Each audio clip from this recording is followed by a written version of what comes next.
Three, two, one. Jeff, good morning. Good morning, listeners. Tony Pellegrini. Welcome to this iteration or this session of our teaching and learning at Southern Utah University, where we honor and value great teachers and great learners here at SUU. And today we have one of our best, Jeff Orton, from our business department, Business College. And Jeff, could you tell us a little about yourself, a little about your background?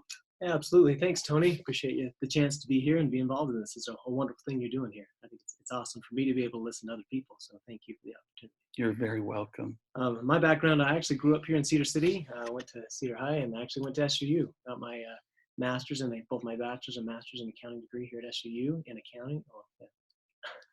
And then after I graduated with my master's, I went to Las Vegas, worked for a national CPA firm in their auditing department. So I would travel around to different businesses and make sure they were doing their things okay.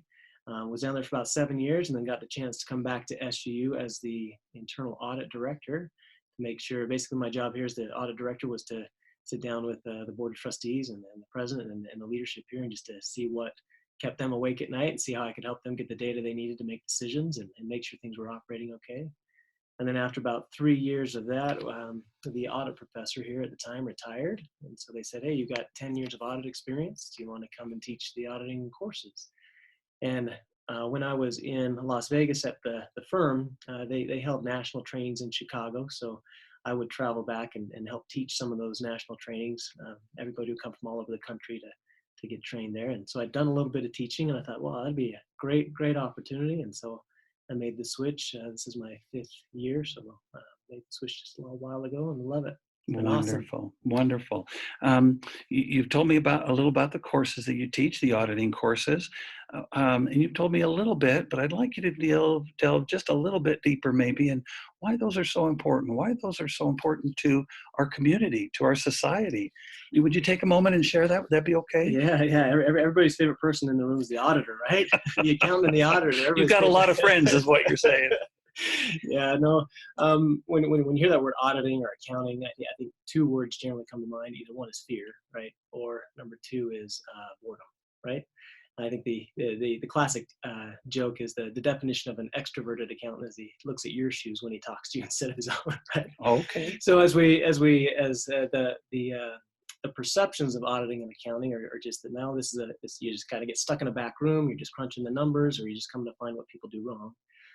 But what I found being involved in the profession itself and what I try to bring to the classroom is to basically my job as an auditor is to make sure without auditors and accountants, we don't have what we call capital markets, which means there are no loans, there are no stock trading, there are no futures. If there's no stock market, how would the country be different? It would be much different, right? Wouldn't it be? Banks couldn't lend loans to people. How would things be different? So my job as the auditor is to be an independent third-party person to try to go in and make sure everybody's doing what they say they're doing, and also not just to make sure they say they're doing what they say they're doing, but also to give them tips on how to be better, which you can become more of a consultant in that role. You have to be careful with auditing that you still stay independent. But as an auditor, you travel around from business to business to business to business, so you get a lot of best practice. In the teaching world, would be like visiting a bunch of different classrooms, a bunch of different universities, and you've got a whole lot of best practices and knowledge that you can take to that client and make things better. So the value that brings is that number one, you can make sure people are all on the same playing field and that their reports are true. But number 2, that you can help the companies, and auditing applies to not just companies, but it applies to governments, it applies to universities, it applies to you have accounting and things that need to be tracked from every size of community in the world to every type of organization, from Bangladesh to Tokyo to New York to Cedar City to any size, anywhere, anyway. It applies everywhere. So it's a pretty important thing in the profession or in the world itself, whether or not, despite the perception, the advertising tends to be out there. Yeah. Jeff, it seems like you have a great broad group of students from these different backgrounds or different interests that are interested in business. How do you deal with that diversity of students in their in particularly maybe with their various learning styles? How they learn a little bit different? You mentioned different businesses that need auditing services, and you probably get students from different areas. Do you find a diversity in your learners? Absolutely. I think everybody learns a little bit differently, right? Hmm. The advantage to auditing and accounting, though, is the fact that we need to be able to, our job is to approach things in different ways. Our job is to approach both businesses and financial transactions in different ways. And having a diversity of learners means that we can relate with the people that we are supposed to serve in the profession, right? Um, so having a diversity of learners is actually a really good thing. It allows me to come in and try to find a way to make the auditing or the accounting topics, because they apply to everyone. Everybody's going to face them and everything. And no matter what they do in their life, no matter what you major in, no matter what you do in your life, you're going to come in contact with some kind of accounting or auditing um, thing, and being able to relate everyday things to what those learners will experience kind of pulls things in and allows them, no matter what their background is, if they come from whatever um, country, location, learning style they have, it allows me to be able to bring in and try to relate the topics to them, and then you try to make class as interesting as possible, and try to use a variety of learning styles rather than just a straight lecture or a straight flipped classroom where you're only doing things with projects in class and they do all the reading outside of class. But both of those have value, or whether you're playing quiz games and things like that in class. Try to incorporate pieces of all of those. And then maybe on a one-on-one basis and during my office hours when we have the students come in, and then I can kind of help them on a one-on-one basis that way. And, And and that's probably a that's better way to do it. that is wonderful, and that's where I'd like to kind of press you to dig just a little bit deeper and unfold yourself just a little bit more for us. You're doing a great job, but talk to us for a moment or two about those classroom activities that you feel students really connect with. You've got to, like you'd mentioned, you've got a very specific content that they need to acquire. What are some of the particular methods or styles that you use to be able to really engage and connect with your learners? Could you share some of those that your students have Yeah, done yeah, well with? absolutely. It's got great students in our business school, and obviously all the time I'm trying to watch others to get better skills and get better at this myself. Just a couple of things that have worked well for me. Um, we do try to I have a pretty heavy case study element that Okay. try to make the application the material applicable. So I know what they're going to face their first 1, 2, 3, 5 years in the profession. I've been there, I've done it. So my job really in the classroom, like in one level, I'll prepare them to experience the things they're going to experience the first year in the profession, and then in the graduate course up to the third year in the profession. I've designed them that way to be hands-on. So we have case studies as one way. But the bookstore has been very good to partner with us a little bit. So one thing we do in my graduate level audit class is the bookstore's allowed us to come in over and actually go to the bookstore and do an inventory observation. So we go and Wow. count this stuff. So it's, yeah, case They get their studies. hands on Yeah, things. case studies are hands-on, but they're still academic, right? I mean, Absolutely. it's a good change from just book learning. It's a step up, but even the next step up is to do field trips and to experience things in real life. So doing case studies and those field trips, those go really well. We do play some games, before for exam reviews and things. Some people do well with quizzes, and we play a little Jeopardy game in class sometimes in some of my classes. Well, all classes actually. Um, I've also tried to incorporate, a lot of video content and things like that. So we do talking and discussions, we do video content, we do games, we do field trips, we do case studies. And so between some of those, not everybody thrives in all of those areas, but everybody should thrive in one or some of those areas. It seems through your experience in education and background, you've had wonderful connections to be able to become a great teacher. Certainly, there must have been a little speed bump along the way, some of the way, somewhere along the way. And so maybe for those, maybe faculty members who are struggling just a little bit, what advice or suggestions might you have? Or could you share a moment where maybe things didn't go in your past just exactly the way that you wanted, and how you worked through that particular challenge? Yeah, I think we all kind of ebbs and flows. Sometimes we do really well, and sometimes that just doesn't work out. But And that's that's all of us. that's being self-reflective, and It that's a is. powerful It is. tool to be able to use that. I'm sorry, I interrupted you. No, Go you're right good. ahead. Don't hesitate to interrupt. And I think there are always going to be students that we, just based on personalities, that some students we just don't, personalities don't match up. And hopefully most of them you can, right? But I'll tell you, my first a couple of semesters teaching, I couldn't look at my teaching evaluations for about 3 months because I thought, I finished the first semester and I thought, wow, I worked like crazy, Oh, yeah.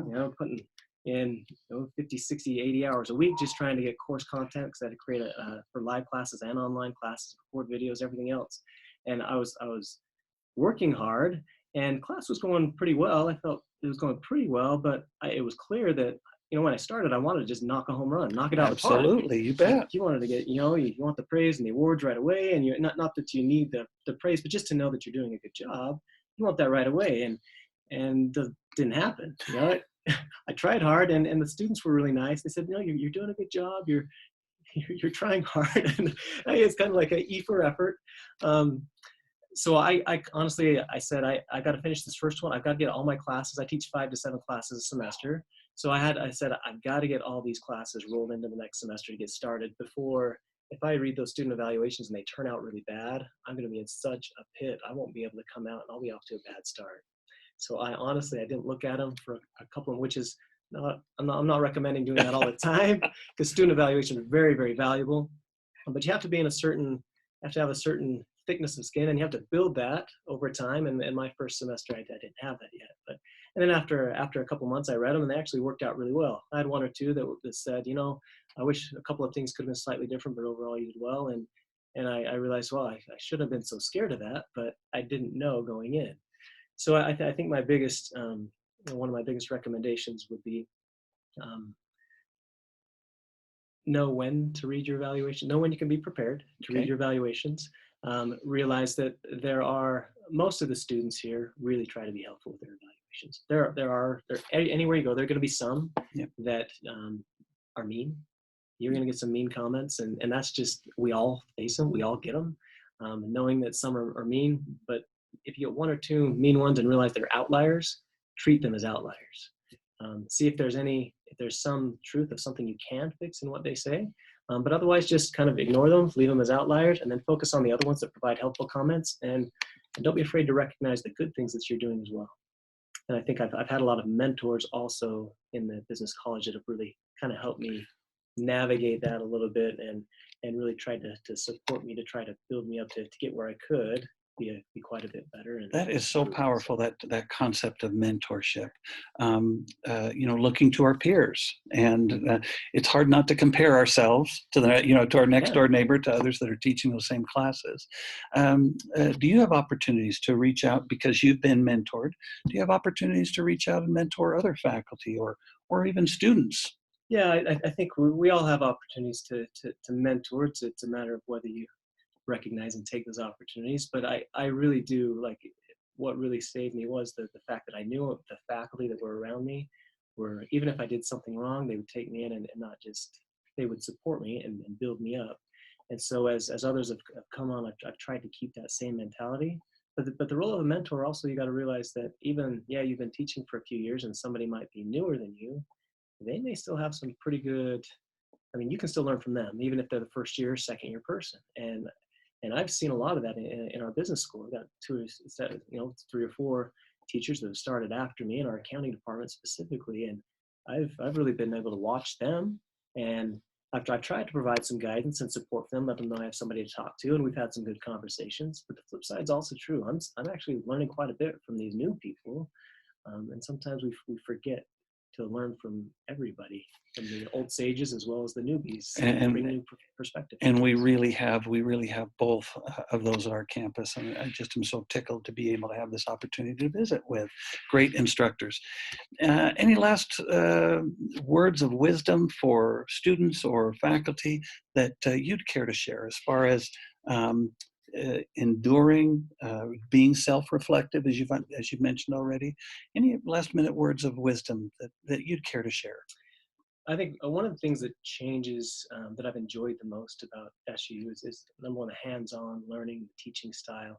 But I've noticed that if you can get involved with the students outside the classroom, I'm also the director of the Professional Accountancy Club, where I take students on trips to Salt Lake and Las Vegas, and even around here, just to, we bring people on campus to get them jobs and to get them networking. But even other events outside of campus, trying to attend football games where my students are on the football team or whatever, and trying to support them when I can see them in social settings outside of campus and really get to talk to them one-on-one outside of campus. It changes the entire dynamic inside the classroom. I have a better relationship. We have a lot more fun. They have a lot more buy-in, and they know I actually care about who they are and what they're doing outside class. It's not just the accounting material is what this is, and if you don't learn it, if you learn it, I like you, and if you don't, I don't. I like you as a person, and we'll come to class. We may struggle through a few topics and materials, but if we have a relationship, you can come to my office afterward and we can talk about it or whatever. And that changes the entire environment. It's changed my entire experience here. And so I guess my advice is do what you can to be involved outside of the classroom and get to know your students the best you can, and your experience with them will change forever. And that's a two-way street for students and for teachers. What wonderful wisdom. We are human beings. Yes, we're accountants, educators, whatever we meant, but we're human beings. Even if I'm looking at your shoes when I talk. we are still human beings. And, I come from more of a K-12 education background.